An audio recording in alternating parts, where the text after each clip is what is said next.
एक ऐसा देश जो अमेरिका के न्यू जर्सी राज्य से भी छोटा है, जिसकी आबादी केवल 90 लाख लोगों की है, वो दुनिया की महाशक्तियों को कैसे प्रभावित करता है? उन्होंने अपने चारों ओर दुश्मनों से घिरे होने के बावजूद कैसे जीवित रहकर एक वैश्विक शक्ति के रूप में उभरने में सफलता पाई? आज हम सिर्फ एक नक्शा नहीं देख रहे, हम देख रहे हैं जीवित रहने, रणनीति और लॉबी डिप्लोमेसी की एक मास्टर क्लास। ये इजराइल की कहानी है, यरूशलेम के प्राचीन मंदिरों से लेकर हॉलीवुड और व्हाइट हाउस के सत्ता के गलियारों तक। वर्तमान को समझने के लिए हमें 3500 साल पीछे जाना होगा। 1447 ईसा पूर्व में इजराइल का राज्य स्थापित हुआ। यहीं पर राजा सोलोमन ने पहला मंदिर बनवाया, जिसे आज हम टेम्पल माउंट के नाम से जानते हैं। लेकिन इतिहास इस भूमि के प्रति कभी दयालु नहीं रहा। 586 ईसा पूर्व में बाबिलोनियों ने पहले मंदिर को नष्ट कर दिया। फारसियों ने इसकी पुनः स्थापना में मदद की और दूसरा मंदिर बनाया, लेकिन फिर रोमन आए और उसे भी पूरी तरह नष्ट कर दिया। सदियों तक यहूदी लोग पूरी दुनिया में बिखरे रहे। फिर एक ऐसा मोड़ आया जिसने मानव इतिहास को बदल दिया, ईसा मसीह का जन्म। वे एक यहूदी के रूप में जन्मे थे, लेकिन उनकी नई शिक्षाओं ने ईसाई धर्म को जन्म दिया। हालांकि सदियों तक यहूदी समुदाय को उनके सूली पर चढ़ाए जाने के लिए दोषी ठहराया गया। इस दोष ने यहूदी विरोध, एंटीसेमिटिज्म की आग को भड़काया, जो लगभग 2000 वर्षों तक चली और अकल्पनीय अत्याचारों का कारण बनी। यही कारण है कि यरूशलेम दुनिया का सबसे विवादित शहर है। ये 1 यहूदियों के लिए सबसे पवित्र स्थल है, टेम्पल माउंट। 2 ईसाइयों के लिए पुनरुत्थान का स्थान है, होली सेपल्चर चर्च। 3 मुसलमानों के लिए तीसरा सबसे पवित्र स्थल है, अल अक्सा मस्जिद और डोम ऑफ द रॉक। 3 धर्म, एक शहर और एक ऐसा संघर्ष जिसका विस्फोट होना तय था। 19वीं शताब्दी के अंत तक यहूदियों ने तय कर लिया कि उन्हें एक अलग देश चाहिए। यहीं से ज़ायनिज़्म आंदोलन की शुरुआत हुई। लियो पिंस्कर जैसे विचारकों ने अपनी पुस्तक ऑटो इमेंसिपेशन में कहा कि जब तक यहूदियों का अपना स्वतंत्र राष्ट्र नहीं होगा, वे कभी सुरक्षित नहीं रह सकते। फिर आया 1917 बैलफोर घोषणा। प्रथम विश्व युद्ध के दौरान ब्रिटेन को यहूदी समर्थन की आवश्यकता थी। इसके बदले में उन्होंने फिलिस्तीन में यहूदी लोगों के लिए एक राष्ट्रीय घर का वादा किया। ये एक ऐसा वादा था जिसने लाखों लोगों को आशा दी, लेकिन साथ ही इसने एक ऐसे संघर्ष की नींव रखी जो अगले 100 वर्षों तक खून और आग में जलता रहा। हॉलोकॉस्ट की भयावहता और हिटलर के उत्पीड़न के बाद यहूदियों का प्रवासन, जो पहले धीरे धीरे हो रहा था, अब एक बाढ़ में बदल गया। हजारों जीवित बचे लोग, जिनके पास सिर्फ उनके शरीर पर पहने कपड़े थे, अपने पैतृक घर की ओर बढ़ने लगे। लेकिन वे किसी खाली भूमि में नहीं जा रहे थे। स्थानीय अरब आबादी के साथ तनाव अब अपने चरम पर पहुंच चुका था। 1947 में ब्रिटेन, जो द्वितीय विश्व युद्ध से थक चुका था, ने वहां से जाने का फैसला किया। उन्होंने ये समस्या संयुक्त राष्ट्र यानी यूनाइटेड नेशंस को सौंप दी। परिणाम क्या हुआ? यूएन विभाजन योजना। इस योजना में प्रस्ताव रखा गया कि इस भूमि को 2 स्वतंत्र देशों में बांटा जाए, एक यहूदी राज्य, एक अरब राज्य, और यरूशलेम, जो इस क्षेत्र का सबसे महत्वपूर्ण हिस्सा था, उसे अंतर्राष्ट्रीय नियंत्रण में रखा जाए। यहूदियों ने इस प्रस्ताव को स्वीकार कर लिया, लेकिन अरबों ने इसे अपनी भूमि की चोरी मानते हुए सीधे तौर पर खारिज कर दिया। 14 मई 1948 इजराइल ने अपनी स्वतंत्रता की घोषणा की। सिर्फ 24 घंटे के भीतर 5 अरब देशों ने एक साथ हमला कर दिया। ये माना जा रहा था कि यहूदी राष्ट्र की शुरुआत होने से पहले ही उसका अंत हो जाएगा। लेकिन सभी उम्मीदों के विपरीत इजराइल न केवल जीवित रहा, बल्कि उसने जवाबी हमला भी किया। जब 1948 का अरब इजराइल युद्ध समाप्त हुआ, तब तक इजराइल ने उस जमीन से भी ज्यादा क्षेत्र पर कब्जा कर लिया था जो संयुक्त राष्ट्र ने उसे मूल रूप से दिया था। ये आग वास्तव में कभी बुझी ही नहीं। 1956 में स्वेज संकट भड़क उठा। इजराइल ने ब्रिटेन और फ्रांस के साथ मिलकर मिस्र पर हमला किया, जब राष्ट्रपति नासिर ने स्वेज नहर का राष्ट्रीयकरण कर दिया। ये एक स्पष्ट संकेत था कि अब इजराइल एक ऐसी सैन्य शक्ति बन चुका है जिसे नजरअंदाज नहीं किया जा सकता। लेकिन सबसे निर्णायक क्षण आया 1967 में, 6 दिवसीय युद्ध। चारों ओर से अरब सेनाओं से घिरा हुआ इजराइल ने एक पूर्व आक्रमण शुरू किया। सिर्फ 6 दिनों के भीतर उसने कई देशों को करारी हार दी। इजराइल ने कब्जा कर लिया मिस्र से गाजा पट्टी और सिनाई प्रायद्वीप, जॉर्डन से वेस्ट बैंक और पूर्वी यरूशलेम और सीरिया से गोलन हाइट्स। एक हफ्ते से भी कम समय में इजराइल ने अपने क्षेत्रफल को लगभग 3 गुना कर लिया। 1973 में अरब देशों ने बदला लेने की कोशिश की। यौम किप्पुर युद्ध, यहूदियों के सबसे पवित्र दिन पर जब पूरा देश लगभग ठहर गया था, मिस्र और सीरिया ने एक अचानक हमला किया। पहले कुछ दिनों तक इजराइल लगभग हार के किनारे पर था, लेकिन एक बार फिर उसने तेजी से खुद को संगठित किया, हालात को पलट दिया और अपनी स्थिति को बनाए रखा। 1993 में शांति की एक उम्मीद दिखाई दी, ओस्लो समझौता, जिसके तहत फिलिस्तीनी प्राधिकरण का गठन हुआ। लेकिन 2 देशों के साथ साथ रहने का सपना धीरे धीरे कमजोर पड़ने लगा। इजरायली बस्तियों के विस्तार और गाजा में कट्टरपंथी समूह हमास के उभरने के कारण शांति प्रक्रिया रुक गई। आज वेस्ट बैंक अभी भी इजरायली नियंत्रण में है और गाजा बार बार युद्ध का मैदान बनता रहता है। लेकिन सैन्य शक्ति केवल कहानी का आधा हिस्सा है। अगर हमें समझना है कि इजराइल वास्तव में इतना शक्तिशाली क्यों है, तो हमें उसके गुप्त हथियार यानी ग्लोबल नैरेटिव को समझना होगा।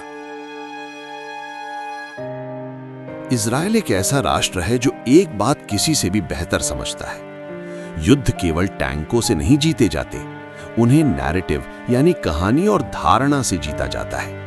जहां उसकी सेना उसकी सीमाओं की रक्षा करती है, वहीं उसकी लॉबी डिप्लोमेसी पूरी दुनिया में, खासकर संयुक्त राज्य अमेरिका में, उसकी छवि की रक्षा करती है। यह सब बचपन से ही शुरू होता है। क्या आपने कभी ध्यान दिया है कि कितनी क्लासिक एनिमेटेड कहानियां जैसे द प्रिंस ऑफ इजिप्ट यहूदी इतिहास के इर्द गिर्द घूमती हैं? ये कोई संयोग नहीं है। इंस्टीट्यूट ऑफ करिकुलम सर्विसेज जैसे संगठन अमेरिका के स्कूलों की पाठ्य पुस्तकों को प्रभावित करने के लिए लगातार काम करते हैं। उनका उद्देश्य क्या है? ये सुनिश्चित करना कि अमेरिकी छात्रों को पढ़ाया जाने वाला इतिहास एक प्रो इजराइल दृष्टिकोण से प्रस्तुत किया जाए। यहां तक कि कभी-कभी फिलिस्तीन के संदर्भों को पूरी तरह हटा दिया जाता है, ताकि अगली पीढ़ी के दिमाग को एक खास तरीके से आकार दिया जा सके। जब ये छात्र विश्वविद्यालय तक पहुंचते हैं, तब तक ये नैरेटिव और भी मजबूत हो चुका होता है। अनुमान है कि अमेरिका के शीर्ष विश्वविद्यालयों में लगभग 20% प्रोफेसर यहूदी पृष्ठभूमि से हैं। ये उपस्थिति ये सुनिश्चित करती है कि बौद्धिक शक्ति के इन केंद्रों में इजराइल का दृष्टिकोण प्रमुख बना रहे। इसके बाद आता है सपनों की फैक्ट्री, हॉलीवुड। ये एक जाना माना तथ्य है कि फिल्म उद्योग के शुरुआती निर्माता यहूदी प्रवासी थे, और आज भी आंकड़े बताते हैं कि हॉलीवुड के लगभग 59% शीर्ष लेखक और निर्देशक उसी विरासत से जुड़े हैं। शिंडलर्स लिस्ट जैसी फिल्में दुनिया को होलोकॉस्ट की त्रासदी की याद दिलाती हैं, जबकि एक्सोडस जैसी फिल्में इजरायली आत्मा की शक्ति को महिमा मंडित करती हैं। सिल्वर स्क्रीन के माध्यम से इजराइल ने अरबों लोगों के दिलों में एक सॉफ्ट कॉर्नर बना लिया है, जहां वो खुद को हर मुश्किल के खिलाफ लड़ने वाले एक नायक के रूप में प्रस्तुत करता है। ये प्रभाव समाचार मीडिया तक भी फैलता है। प्रमुख मीडिया संस्थान जैसे न्यूयॉर्क टाइम्स, CNN और वॉशिंगटन पोस्ट अक्सर ऐसे लोगों के स्वामित्व या संपादन में होते हैं जिनका झुकाव इजराइल के पक्ष में माना जाता है। शब्दों पर ध्यान दीजिए। जब एक इजरायली मारा जाता है तो उसे त्रासदी कहा जाता है। जब एक फिलिस्तीनी मारा जाता है तो अक्सर उसे संघर्ष की हानि कहा जाता है। शब्दों पर यह सूक्ष्म नियंत्रण उनके हथियारों में सबसे शक्तिशाली हथियार है। लेकिन क्या होता है जब सॉफ्ट पावर पर्याप्त नहीं होती? जब कोई विश्व नेता उनके खिलाफ जाता है तो क्या होता है? यहीं पर रणनीति संस्कृति से हटकर ब्लैकमेल यानी दबाव की राजनीति की ओर बढ़ती है। कुछ गहरे आरोप ये भी कहते हैं कि इजरायली खुफिया एजेंसियां संवेदनशील जानकारी का उपयोग करके अमेरिकी नेताओं पर दबाव बनाती हैं। कुछ विशेषज्ञ कुख्यात बिल क्लिंटन मोनिका लेविन्स्की कांड की ओर इशारा करते हैं और सुझाव देते हैं कि संवेदनशील रिकॉर्डिंग या डेटा का उपयोग इजराइल के पक्ष में निर्णय सुनिश्चित करने के लिए किया गया था। चाहे वो कक्षा हो, सिनेमा हो या सरकार के ऊंचे गलियारे हों, इजराइल ने एक बात सुनिश्चित की है, अमेरिका का हित इजराइल का हित बन गया है।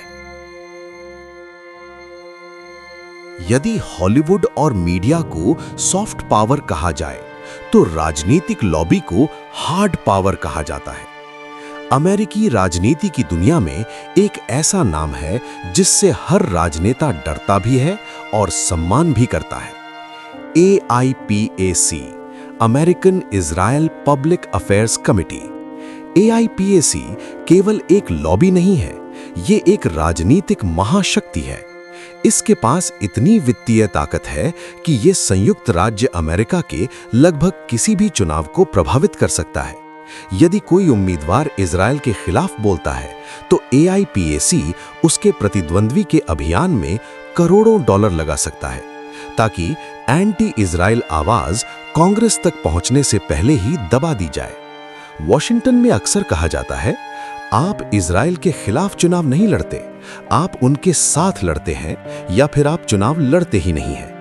इजरायली प्रभाव इतना गहरा है कि कुछ इजरायली गैर सरकारी संगठनों ने एक चौंकाने वाला दावा किया है। वे कहते हैं कि वे 100 में से 70 अमेरिकी सेनेटरों से केवल 24 घंटे के भीतर किसी भी दस्तावेज पर हस्ताक्षर करवा सकते हैं। जरा इसके बारे में सोचिए। एक ऐसा अमेरिका जहां राजनेता स्वास्थ्य सेवा या करों जैसे बुनियादी मुद्दों पर भी सहमत नहीं हो पाते, वहां इजराइल के समर्थन के मामले में वे लगभग 100% एकजुट रहते हैं। लेकिन क्यों? क्या ये सिर्फ पैसे की बात है? नहीं, ये आस्था से भी जुड़ा है। एक बहुत बड़ा धार्मिक संबंध है जिसे अधिकांश लोग नजरअंदाज कर देते हैं। संयुक्त राज्य अमेरिका में लाखों इवेंजेलिकल ईसाई इजराइल के सबसे मजबूत समर्थकों में से हैं। क्यों? क्योंकि वे बाइबल की अपनी व्याख्या के आधार पर मानते हैं कि यहूदी लोग ईश्वर के चुने हुए लोग हैं, और उनका ये भी विश्वास है कि यहूदियों का इजराइल में लौटना मसीह के दूसरे आगमन के लिए आवश्यक है। इन मतदाताओं के लिए इजराइल का समर्थन सिर्फ एक राजनीतिक विकल्प नहीं है, ये एक ईश्वरीय आदेश है। जब आप गहरी धार्मिक आस्था और विशाल वित्तीय लॉबिंग को एक साथ जोड़ते हैं, तो आप एक ऐसी सुरक्षा ढाल तैयार करते हैं जो दुनिया के किसी और देश के पास नहीं है। इजराइल ने अपनी सुरक्षा और अस्तित्व को अमेरिकी पहचान के एक मुख्य स्तंभ में बदल दिया है। लेकिन सवाल अभी भी बना हुआ है, हम इससे क्या सीखते हैं? क्या ये केवल शक्ति की बात है, या इसमें कोई गहरा सबक छिपा है कि कैसे वे 2000 वर्षों तक एकजुट रहे? तो असली रहस्य क्या है? क्या यह सिर्फ पैसा है? क्या यह केवल वॉशिंगटन की लॉबी या हॉलीवुड की फिल्में हैं? नहीं, उन्नत तकनीक वाले हथियारों और राजनीतिक प्रभाव के पीछे कुछ और भी है, कुछ बहुत पुराना और बहुत गहरा। ज़ायनिस्ट आंदोलन। 2000 वर्षों तक यहूदी लोग एक ऐसे राष्ट्र थे जिसकी अपनी कोई भूमि नहीं थी। उन्हें प्रताड़ित किया गया, उनका शिकार किया गया, और वे पूरी दुनिया में बिखर गए। लेकिन इन सभी सदियों के दौरान उन्होंने एक चीज कभी नहीं खोई, अपनी कहानी। वे एक ही दृष्टिकोण से जुड़े रहे, एक राष्ट्रीय घर का सपना। आज यही एकता उनकी सबसे बड़ी ताकत है। चाहे कोई यहूदी ऑस्ट्रेलिया में रहता हो, यूरोप में या अमेरिका में, अपने राष्ट्र के साथ उसका संबंध अटूट बना रहता है। ये दुनिया के हर देश के लिए सबसे बड़ा सबक है। इजराइल ने यह दिखाया है कि एक देश को महाशक्ति बनने के लिए विशाल भूमि की आवश्यकता नहीं होती। उसे चाहिए एक स्पष्ट नैरेटिव, अपने इतिहास की रक्षा, अपनी कहानी पर नियंत्रण, और यह सुनिश्चित करना कि उसके नागरिक, चाहे वे कहीं भी हों, अपने मातृभूमि के लिए एकजुट रहें। 3500 साल पहले पहले मंदिर के निर्माण से लेकर आज अमेरिकी सेनेट पर 24 घंटे के भीतर प्रभाव डालने तक, इजराइल की यात्रा रणनीतिक स्थिति की एक मास्टर क्लास है। उन्होंने बहुत पहले समझ लिया था कि एक शत्रुतापूर्ण दुनिया में जीवित रहने के लिए केवल एक मजबूत सेना ही पर्याप्त नहीं है। आपको वैश्विक बातचीत को नियंत्रित करना होगा। आप उनकी विधियों से सहमत हों या नहीं, लेकिन एक तथ्य से इनकार नहीं किया जा सकता। इजराइल ने अपने छोटे आकार को अपनी सबसे बड़ी ताकत में बदलकर जीवित रहने की कला में महारत हासिल कर ली है। आधुनिक दुनिया में शक्ति केवल इस बात पर निर्भर नहीं करती कि किसके पास सबसे ज्यादा जमीन है, बल्कि इस बात पर निर्भर करती है कि कौन सबसे प्रभावशाली कहानी सुनाता है। आप क्या सोचते हैं? इजराइल के वैश्विक प्रभाव के पीछे सबसे बड़ा कारण क्या है? हमें नीचे कमेंट्स में बताएं। और अगर आपको ये गहराई से किया गया विश्लेषण पसंद आया हो तो और भी ऐसी अनसुनी इतिहास और शक्ति की कहानियों के लिए लाइक और सब्सक्राइब करना ना भूलें।